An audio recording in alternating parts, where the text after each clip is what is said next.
What's going on, everybody? Rob here. I'm here with the solar panels right here, the three different strings of solar panels I have. I got to get these off of this garage right here and get them to the other homestead. But I wanted to show you the wiring. I had them on the inside, and somebody commented to me that you don't have to ground your panels. You have to ground your panels. You don't want them to arc. So let me show you. These are the panels right here, and if you could see down coming here, that's coming off of the panels, and that's actually a green wire. Let me see here. That's actually a green wire that I just painted white right here. For one, that don't collect the solar, and it goes behind the panels. See, there's other solar panels. They're fading with the sun. And then you see my panel, it's grounded, right? The panel itself, the PV combiner box, is grounded into what? Into a ground post, right? But then on the other side over here, it's grounded again. Comes out and is grounded into a ground post in the ground. Now it goes underground to come up over there, but there's another ground post in the ground over here. It's underneath that sewer cap. 6-foot ground post deep into the ground. So I have my this is where the 220 volt compressor was. It was grounded also into the ground here. So if we open up this combiner box right here, if we open this combiner box, you see the ground from the combiner box? That's what goes directly into the ground, right?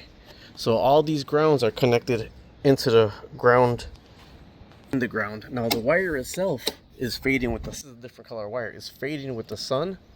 There's one more string, so this combiner box is coming with me also. I just have these screwed on twice, both of them by 2 screws. This is the ground screw. So all this, since I got one ground screw right there, you don't need to ground the rest of the panels, because these connect the ground, those connect the ground, those connect the ground to right here, right?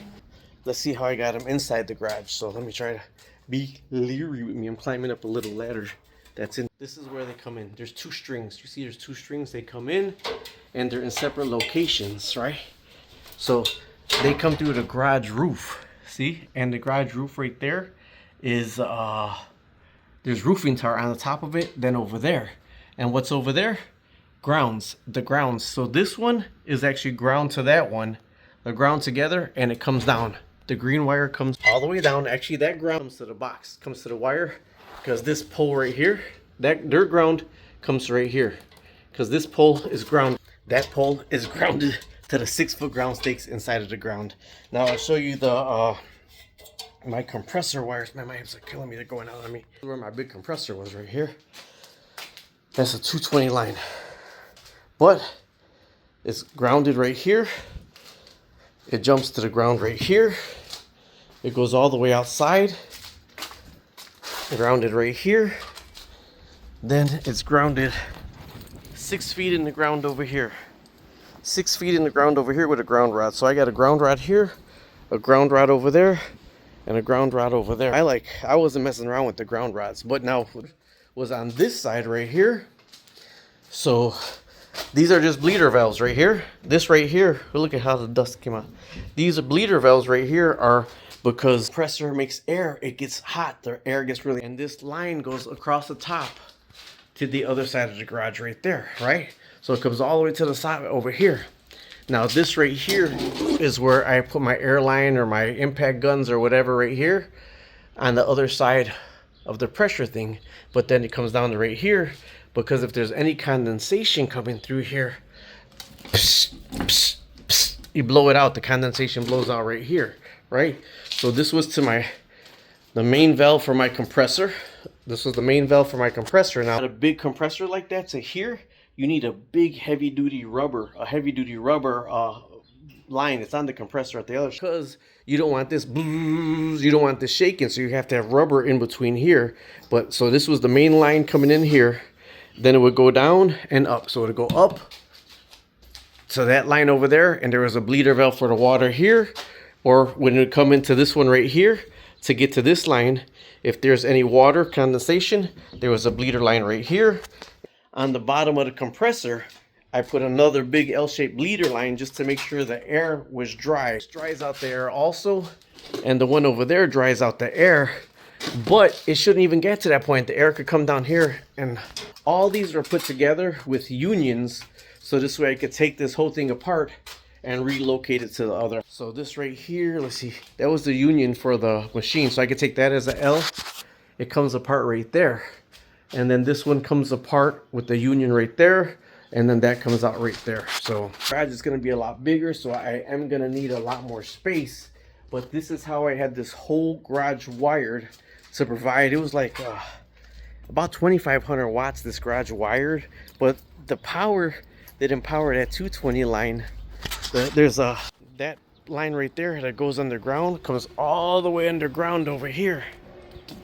And where the old dryer vent was, this was the old dryer vent. It's full of foam on the inside, but see, it comes up right here, and this is where it went to the solar panel and the battery inside the house. So the solar charger, and that's over there, but then I had an extra breaker inside attached to this, and there's a breaker over there. So yeah, when I went ahead and wired all this, I mean, I just did the best that I can with what I had, the knowledge that I had. So I'm going to be relocating all this to the other garage, taking all these panels out. And if you're thinking, well, what about the roof, the holes in the roof? I use roofing tar. I prefer roofing tar over anything else because roofing tar lasts. You try to cut through some roofing tar, even some older roofing tar, you try to cut through that, that is a nightmare. All right, so let's see if I got anything else to say over here. So this project coming up, all that I'm taking over here to make the roost and to make the I had some extra chicken wire here. So this right here, this chicken wire is going to be the one underneath.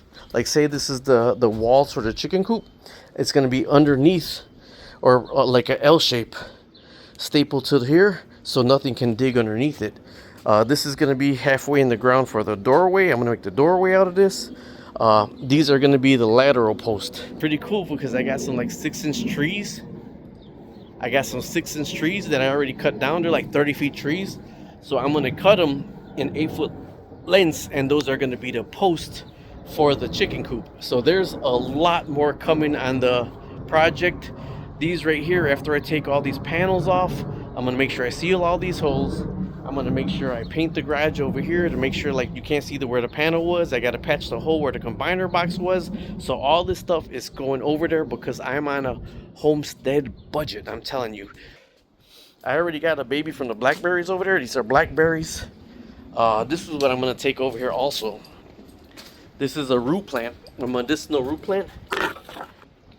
That right down there is a root plant. Those are medicinal plants, right? The blackberry plant right here. This right here, I got another one in the basement full of night crawlers, so I got to get that over there. And I already got the onions. The onions are coming up right here and right here. And all the hostas are amazing.